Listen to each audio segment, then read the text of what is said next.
What's the deal with train spotters? I counted 27 of the losers today.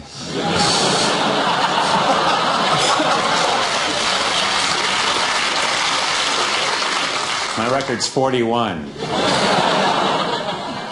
My dad has a weird hobby. He collects empty bottles, which sounds so much better than alcoholic.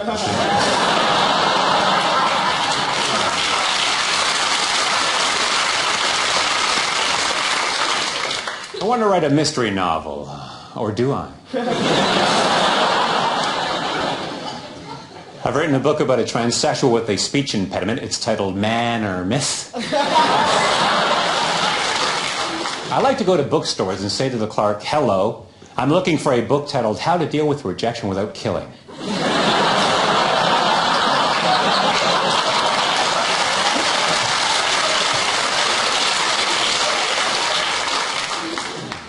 In my spare time, I like to fart on crowded lifts, which is wrong on so many levels.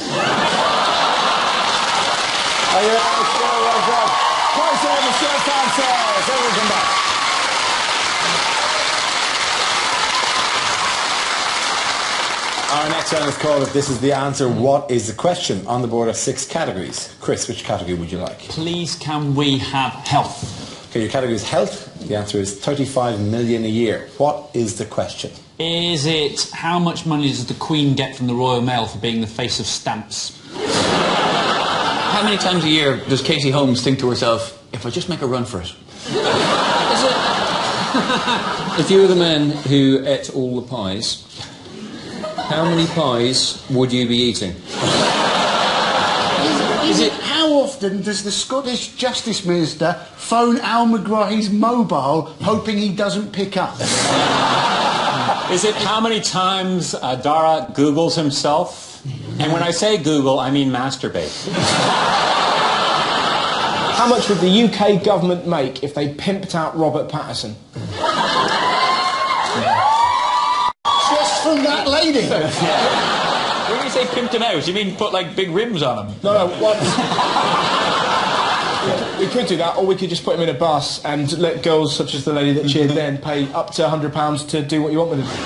If you let me pay £100 to do what I want with him, that would be the end of him.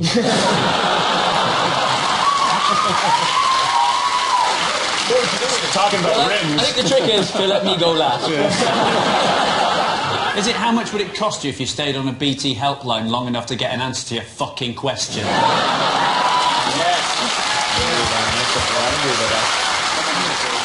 And what's the correct answer? It's about sick days, isn't It is about sick days, yes. It's how many sick days a year do the British population take? That's absolutely right. Well done. Thank you very much. Yes. And the question I was looking for was how many fake sick days do British workers take each year? According to a survey, Brits pull 35 million sickies every year, which is more than any other European country and accounts for over a quarter of the 122 million sick days taken across Europe. To be honest, our football team took a month off in South Africa. Everyone's doing it. 35 million. That makes me sick. Can I go home? Yeah, you can go home. But That's you hear right. about something saying to you guys yesterday in the office. You weren't there, Dara, but what I was saying to the other guys. Well, I had a very heavy cold. One of those summer things that's going around at the moment. It's very difficult to feign a sick day, because you might start off pretending, but by the time you watch Jeremy Kyle and 4 Hours of Antiques programmes, you are feeling genuinely ill. Is that we like drinking, don't we, in this Yes. country? And, you know, a lot of firms, they have one day a week where you can turn up to work wearing whatever clothes you like, and they call them casual days. I think we should also have one day a week where you can turn up to work in a right old state, and they should call them smell like a badger days.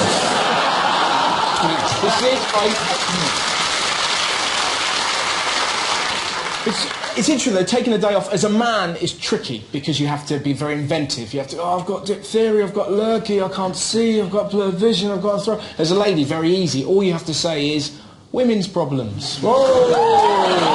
My apologies. Take the week off. Oh, you know, you can't do that as a bloke. I've got man problems. Well, stop touching it then. But, you know, all self-employed, so there's no point us throwing sickies, is there? You know, there's no point phoning up yourself, leaving a message on your answer phone, I can't come in, then retrieving your message, realising you're ill and going to bed. Okay, John, story struck me during the week. This, you may not have seen one. It was a story in Ireland in the Evening Herald in Dublin last week. And it's got a moving story. It's about Alzheimer's disease. It was, yeah. And the story basically was being a big head may be good for you. Scientists found that large-headed individuals with Alzheimer's have better memory and thinking skills than sufferers with small heads. All of which is quite interesting. You see, the next paragraph I found difficult to take. People with larger than average heads, like comedians,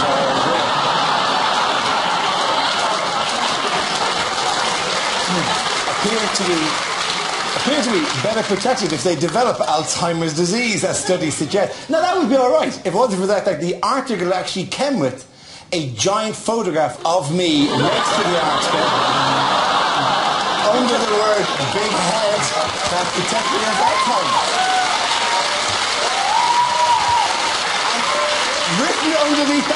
Written underneath that was extra large, : report is good news for Dara O'Brien. No, it's not.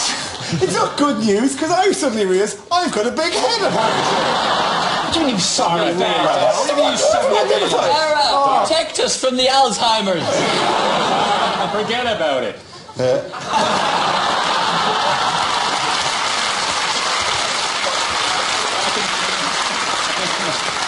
In Canada, I did some modelling. It was for medical. It was for penile dysfunction. It was a before and after picture. This is true. I didn't model. I don't model for big head. I don't regard myself as having a large head. I don't have difficulty buying hats. I don't have difficulty getting into jumpers. My head has caused me no... When did those three guys get here?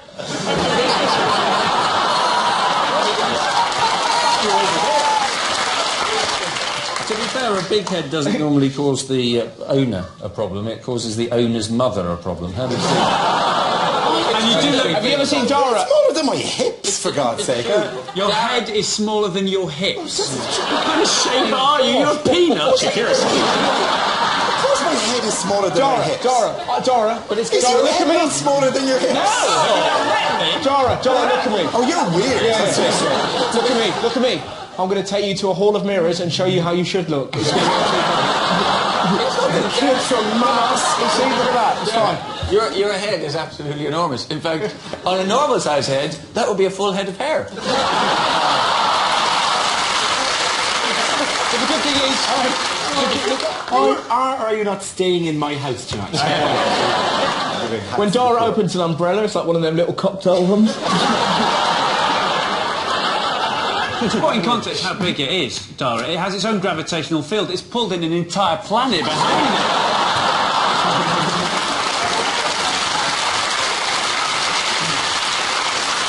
This desk was straight when we started. I was expecting sympathy. That's why I introduced it.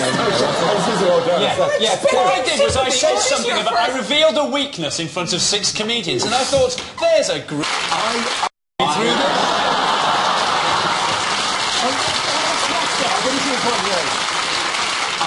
I think of you all as friends. I don't think of you as comedians.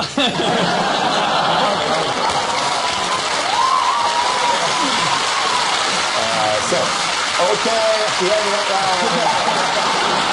And the crowd's going to Russell Ed and Andy. Now we come to scenes we'd like to see. So if everyone can make their way over to the performance area, please. I'll read out this week's topics and then we'll see what our panelists can come up with. Okay, here we go. The first subject is rejected questions from this year's exams. To keep them cool, the testes of the male Homo sapiens are on the outside.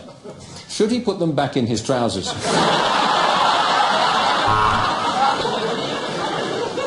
Wayne lives 3 miles away from Kaylee, and Martin lives 6 miles away from Wayne. Who got her pregnant?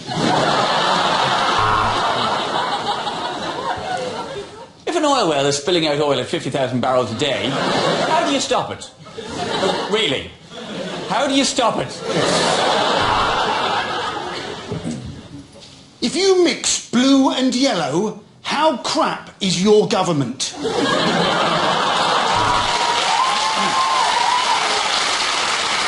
trousers? I If Mary has 1 apple, Thomas has an apple and an orange, and Tarquin has 2 apples, an orange, an ugly fruit, and 2 kumquats, whose parents read The Guardian?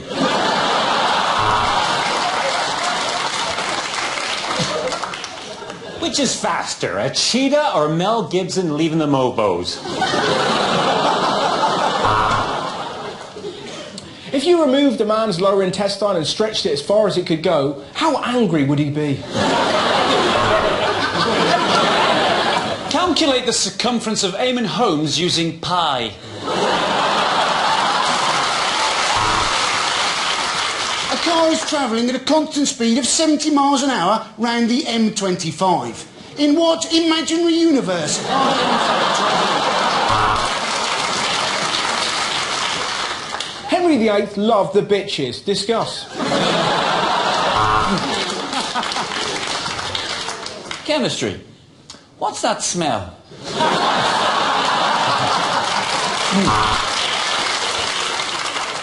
Nelson lost an arm and an eye. Why didn't he call Claims Direct? Your mum's a slag. Discuss.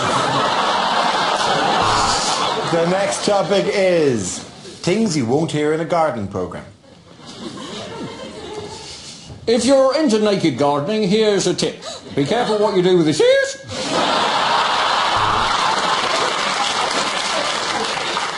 And that, folks, is how you get rid of a body.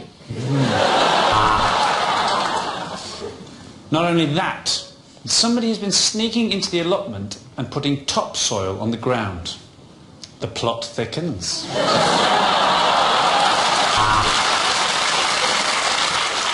Last year, I couldn't be bothered to dig up my garden, so I phoned up Time Team and told them I'd just found a Roman coin. And now, over to our lawnmower expert, Stumpy Jeff. Hi, guys! See, David here has got some nice buddleia, and Jemima there, she's got some nice hydrangea, and I've got chlamydia. Well, that's it for this week. I'm off home to plant my seeds. My wife's ovulating and I don't want to miss my slot.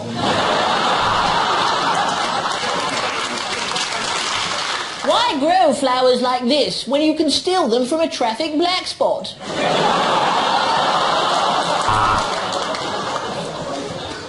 Last week, you were complaining about rabbits being rampant in your garden and being a pest. But let me tell you, I've got a rampant rabbit, and when it's in my garden, it causes nothing but joy.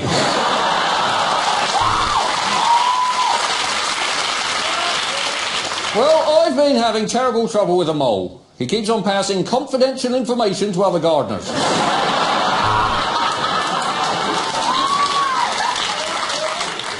See, here we see we've got a nice rockery over there, and there's a lovely fountain we put in, and next to that is the tree of knowledge. You will not eat from the tree of knowledge! If your lawn suffers from patchy grass, just grow it along one side and comb it over.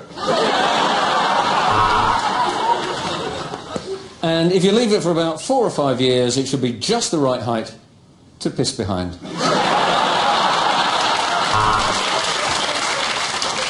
In a garden, it's... Who's blocking my light? Dara, could you just...